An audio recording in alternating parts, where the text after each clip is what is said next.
Bonjour, bienvenue dans ce point bourse du 7 mai 2024. Alors aujourd'hui, on va parler des différentes paires de monnaie avec les différents blocs qui s'opposent et les économies qui tournent un peu moins bien, mais comment les échanges commerciaux peuvent affecter les paires. On va parler un peu d'une matière première, de quelques actions et de chiffres notamment qui sont tombés. Alors on a eu aujourd'hui les ventes au détail en Europe. On s'attendait à du négatif, on a eu du positif, donc on a quand même quelque chose d'assez fort pour le côté européen. Et on voit que c'est pas forcément très marquant au niveau de la paire euro-dollar notamment, et puis le dollar qui est toujours plutôt assez fort, qui revient bien. On sait qu'on a aussi les tensions au Moyen-Orient. Et les technologiques, certaines technologiques, alors on a eu un petit creux sur le semi-conducteur, un petit rebond, et puis pas mal de technos qui ont un peu rebondi. Et malgré le ralentissement du bloc des États-Unis, il est toujours super performant, donc ça joue énormément sur la force du dollar. Alors avant de commencer, comme d'habitude, je rappelle que les informations et analyses données sur cette chaîne sont données à titre indicatif et ne peuvent pas être considérées comme un conseil en investissement. L'investissement en bourse est risqué et vous êtes responsable de tous les investissements que vous faites. Alors sur les ventes au détail, on attendait on était à moins 0,5. Le mois dernier, on attendait plus 0,6, on finit à plus 0,8. On voit qu'il y a quand même une force intéressante sur l'Europe. Pour autant, on revient surtout sur des niveaux techniques intéressants. Là, c'est la paire euro-dollar, donc quand ça monte, c'est l'euro qui monte. Et on a quand même une tendance à la baisse sur l'euro depuis ici, depuis l'été 2023. On voit que ces plus hauts à chaque fois sont de plus en plus bas. Et on a ces petites phases de consolidation qui se font de plus en plus courtes, mais surtout de moins en moins haut. Et on va un peu chercher toujours un peu plus bas pour retrouver peut-être les 1,04. Donc ce qu'on est en train de faire, en train de travailler cette zone-là, c'est intéressant parce que si on ne la passe pas, on pourrait avoir la confirmation d'un dollar toujours plus fort si le cours continue à la baisse.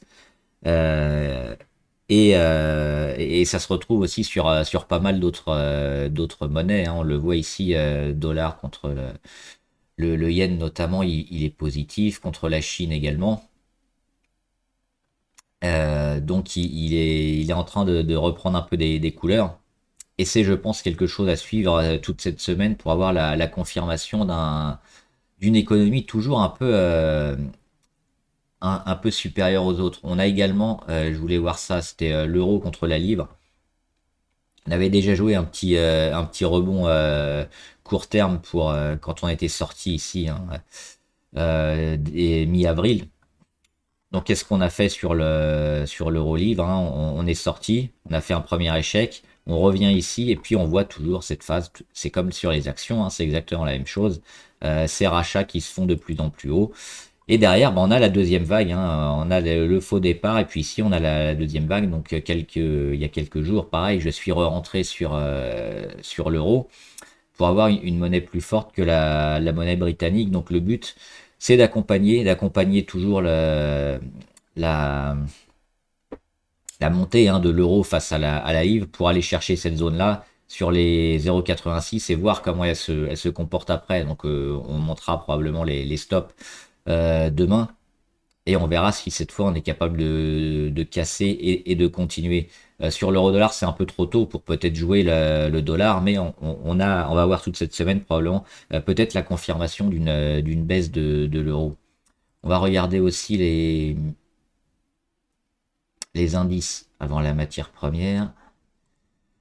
Sur la Chine, on l'a déjà fait. Vous voulez juste voir le Standard Poor's, donc c'est ça, c'est un peu comme sur les autres valeurs US qu'on va voir après, on a quand même une grosse force sur le Standard Poor's. On est assez proche des plus hauts qu'on a eu ce printemps et derrière on rend pas grand chose et derrière on a déjà un début de rebond intéressant sur les 5180, donc assez proche du plus haut. On est au-dessus de toutes les moyennes également sur l'indice. On va le regarder aussi sur le Nasdaq. On a eu beaucoup de rebonds sur le Nasdaq. On a eu Apple qui a rebondi. On a eu Tesla, alors qui a fait un gros rebond et puis après qui commence à se calmer, mais quand même, elle a au moins déjà arrêté sa chute. On a les plus gros, hein, moi ceux que j'aime bien, les Microsoft, les Alphabet, qui eux sont vers leur plus haut. Amazon également sur ses plus hauts. Donc on voit que les technologiques continuent de tirer un peu tout. Et c'est intéressant de les retrouver ici, hein, pile en embuscade. Alors, j'aimerais bien moi que ça consolide encore quelques jours pour véritablement qu'on aille chercher tous les derniers acheteurs. Mais c'est même pas sûr, hein. On a quand même cette phase de consolidation assez faible finalement qui est déjà rachetée et qui pourrait continuer à repartir vers le haut. Donc ça, tout ça, c'est à surveiller également ces prochains jours. Est-ce qu'on va être capable de casser ou alors consolider un peu pour recasser un peu plus tard? Mais sur le Nasdaq comme sur le bloc US, on est, je pense, quand même toujours plus fort que la plupart des autres valeurs. D'où l'intérêt probablement de se surexposer un peu aux US. Alors la confirmation, on l'aura sur l'euro-dollar probablement cette semaine, et puis sur le Nasdaq, pareil, toute cette fin de semaine, est-ce qu'on va être capable de casser cette zone-là? C'est plutôt favorable sur ce qu'on voit ces derniers jours. Et on va regarder le CAC. Alors, pas de changement sur le CAC 40. On a toujours cette zone des 8100, hein. C'est le niveau vraiment pivot, hein, énormément joué sur le CAC. Quasiment un jour sur deux, on est dessus. Et généralement, on finit en dessous. C'est les 8100. C'est les petits rachats ici. C'est éventuellement cette figure-là qu'on connaît bien, qui peut nous faire un W et une cassure des 8100 qui relancerait donc le CAC 40 à la hausse. On n'y est pas encore. On est véritablement sur le CAC 40, hein, on le voit en phase de consolidation et surtout ce qu'on attend maintenant peut-être sur le CAC, c'est des chandeliers et une volatilité très faible pendant quelques jours sur cette zone-là pour véritablement donner un peu le temps aux acheteurs et aux vendeurs de décider et le cas échéant un parti de gagner et puis d'engager vraiment une tendance un peu plus forte et un peu plus pérenne que c'est ce qu'on est en train de vivre depuis finalement le début avril, où on a eu cette phase de conso, et puis depuis, c'est de la temporisation, où il y a rien du tout, il n'y a pas de tendance, il n'y a pas de force, à part sur certaines actions, évidemment, comme d'habitude, mais l'enjeu, il va être là, je pense, ces prochains jours.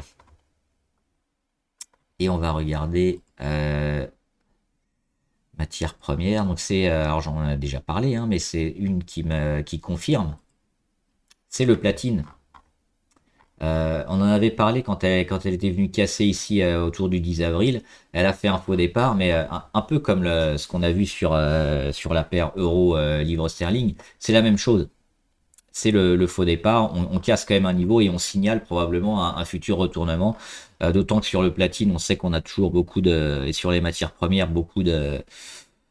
on a eu pas mal de dégradations ces derniers temps et puis on a un marché qui va se repartir à la hausse, hein, sur ces matières-là, malgré le ralentissement qu'on a eu et sur lequel on arrive un peu au bout. Donc 2024 est a priori une belle année pour ça. Et là, on le voit, hein, après ce faux départ ici début avril, on est revenu chercher les plus bas qui sont à chaque fois de plus en plus haut et puis on a rebondi et puis on recasse encore une nouvelle fois. Donc c'est pareil, le platine, là on a un beau chandelier aujourd'hui, donc on a encore une confirmation, hein, on était dessus depuis 2-3 jours. C'est ça, c'est ce qu'on avait fait déjà comme dessin, hein, c'est casser, construire un peu et puis relancer pour le but, c'est d'aller chercher ici les 1039 dans un premier temps. Alors sur les matières comme ça, généralement on les joue avec levier, hein, parce que c'est pas forcément des pourcentages énormes. On le voit, il n'y a que 5% à prendre, mais avec du levier, ça devient rapidement intéressant. Sinon, la cassure effective, hein, pour du long terme, on pourrait retrouver les 1180 peut-être pour la fin de l'année. Mais là, on est plutôt à horizon de plusieurs mois. Mais déjà, dans un premier temps, en court terme, ça va être les 1039 que le marché devrait aller jouer. Et on va regarder quelques quelques valeurs. Essilor, je crois qu'on en parlait en début de semaine ou hier. Euh, Ils sont où Essilor? Et donc cassé aujourd'hui. Alors il y a eu les dividendes et bah, cette phase de consolidation, hein, assez faible, assez intéressante avec ce chandelier là, hein, qui nous fait dire qu'on va plutôt casser vers le haut. Donc c'est ce qui est prévu, mais toujours éviter, hein, d'anticiper sur la suite. On a eu cette phase, hein, de consolidation assez faible. Et puis aujourd'hui, boum, la confirmation. Alors à court terme, ça ne veut pas dire qu'on va monter comme ce qu'on a vu dernièrement en hausse. Ouais, peut-être un peu zigzagué, je ne sais pas. Mais je pense que ce signal-là, pour du moyen long terme, est intéressant parce que quel que soit le scénario, hein, qu'on a sur Essilor, éventuellement un petit retour et puis un redémarrage ou alors déjà une montée du titre. Ce sera, je pense, à l'horizon de cet été ou à la rentrée, un cours qui sera, je pense, au-dessus des 210. Donc on ira chercher certainement beaucoup plus haut. On a un signal super intéressant aujourd'hui, hein, sur Essilor. Graphiquement avec le chandelier, la phase de congestion qui s'est bien passée, et puis la tendance toujours sur Essilor, toujours super favorable, hein, toujours haussière depuis sa reprise, hein, ici en 2022. On a le Covid qui est ici, donc on voit qu'elle a quand même super bien performé, hein, par rapport à certaines valeurs. Donc là, on a un signal plutôt intéressant pour les investisseurs, je pense, et puis même court terme. Euh, Même si la conso a pas duré assez de temps, je pense, pour vraiment mettre beaucoup sur du court terme. Mais court terme, on a quand même des signaux plutôt bien, hein, avec la cassure de l'oblique RSI, le retour de la MACD ici et puis le début d'inversion de tendance, même si je pense encore qu'à court terme, on n'est pas sûr, hein, de performer tous les jours. Mais pour la suite, ce serait plutôt intéressant. Et puis on a également Rexel, je vous en parlais ces derniers jours, elle confirme, hein, Rexel, la période de range ici, entre les 25,7 et les 23,4. Et puis on a cassé vendredi, on confirme lundi, et puis aujourd'hui, pareil, on fait une mèche basse, hein, on le voit ici. Euh, Hop, la taille de la mèche, elle va ici juste au-dessus du support, mais on confirme, on prend encore 1,7. Donc sur Rexel, hein, c'est le bon moment pour se placer et puis jouer la continuation de la hausse, hein, sur l'électricien spécialiste en transition énergétique notamment. On est plutôt dans le bas du canal, donc ça reste un prix plutôt raisonnable. On a également, alors c'est pas forcément des grosses valeurs, on a hop, CD Projekt, c'est pareil, on en parlait depuis quelques jours. On a eu ces sorties ici, on le voit avec l'oblique, un sortie d'oblique qui nous signale qu'on aura certainement quelque chose. Première tentative, premier échec, deuxième fois on y retourne, on travaille la moyenne à 200 et puis boum boum, deux fois, on met quasiment 5% tous les jours. Donc on a pris presque 10% en 2 jours, on casse tout. On casse la moyenne à 200, c'était la dernière. On casse la résistance à 28,9. On fait un gros chandelier. Les volumes sont pas monstrueux. Alors ça, je l'ai pris celui-là à Francfort. C'est pour ça qu'il faut pas se fier forcément au volume. Son marché d'origine, c'est Warsaw. Ça doit être Varsovie. Donc il faudrait voir plutôt ici les volumes pour voir quelque chose d'intéressant. Mais au niveau des intensités, ça reste la même chose, hein. Donc oui, confirmation sur CD Projekt probablement pour dans le secteur du jeu vidéo. De belles choses à voir, je pense, ces prochaines semaines. Donc ça peut être intéressant aussi de suivre la tendance sur CD Projekt, hein. On avait déjà annoncé probablement un départ courant avril. Il a lieu aujourd'hui. Et dernier, alors c'est un peu spéculatif, on attend les résultats, hein, des phases 2, phase 3, c'est NFL Biosciences, notamment sur le sevrage tabagique. Alors, elle a fait un gap, elle a fait une petite augmentation de capital, elle est revenue ici sur ces niveaux-là. Elle a un dernier gap ici à 1,62. Elle n'a pas l'air de vouloir venir le chercher. Aujourd'hui, on réagit bien, hein, on fait plus 7,5 et on sent que la conso est quasiment terminée. Au niveau des indicateurs, ça nous signale presque une relance haussière. Confirmation peut-être demain. Si Moi, j'aimerais bien qu'on vienne pas taper les 1,83, hein, qu'on se maintienne au-dessus des 1,85, 88 et puis qu'on finisse la journée dans le vert. Si c'est le cas, en fin de journée, je pense que ça peut être le moment de se placer si on n'a pas eu une explosion avant. Pour aller jouer hein, les annonces sur les différentes mises sur le marché des thérapies de NFL Biosciences. Donc, petite ligne, hein, c'est spéculatif, mais potentiellement, certains parlent de 4. Alors 4, c'est beaucoup, hein, ça ferait du x2. Mais déjà, en moyen terme, ce serait peut-être des gros chandeliers pour aller taper les 2,6 ou les 3. Ce serait pas mal. Voilà, je crois que c'était tout. J'espère que la vidéo vous a aidé. N'hésitez pas hein, à me dire en commentaire ce que vous en pensez. Et bon trade, à plus.